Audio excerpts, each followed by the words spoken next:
Районда холы көпләп җыела торган объектлар 147, шуларның барысының да хәзерлек паспортлары бар. Әмма прокуратура тикшерүләре раславынча җитешсезлекләр дә юк түгел. 28 предписание бирелү дә шул хакта сөйли. Булардан кала куркынычлы хезмәте линиясе буенча тагын 5 предписание теркәлгән. Мәдәният учреждениеләре объектларның террорчылыкка каршы тору буенча хәле начар дип билгеләнде утырышта. Мәгариф учреждениеләрендә исә барлык таләпләр дә үтәлә. Барлык мәктәпләрдә бүгенге көндә видео камералар куелып чыгылган инде. Тирә-яклап бу бик уңай ситуация.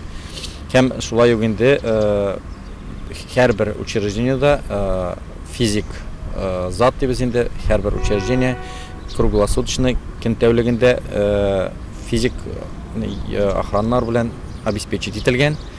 Алар инде күзәтү алып баралар, җитәкчеләре белән инде без инде еш кына инструктажлар үткәрәбез.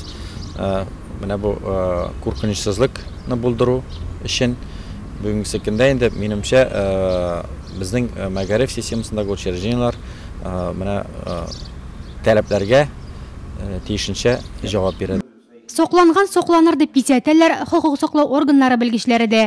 На территории Республики Татарстан будет проведено оперативно-стратегическое учение «Чемпионат 2018», предусматривающее отработку практических действий территориальных органов федеральных, органов исполнительной власти и органов исполнительной власти республики по предупреждению и пресечению угроз безопасности на объектах инфраструктуры чемпионата мира по футболу.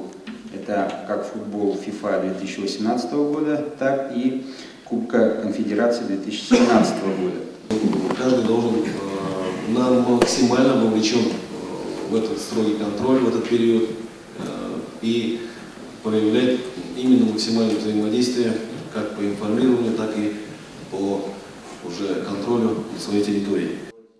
Уяулык кирәк. Террорчылыкка каршы туру комиссиясе рәисе, район һәм шәһәр башлыгы Рауль Кузюров залга җыелучыларны һич нәрсәгә битараф булмаска чакырды.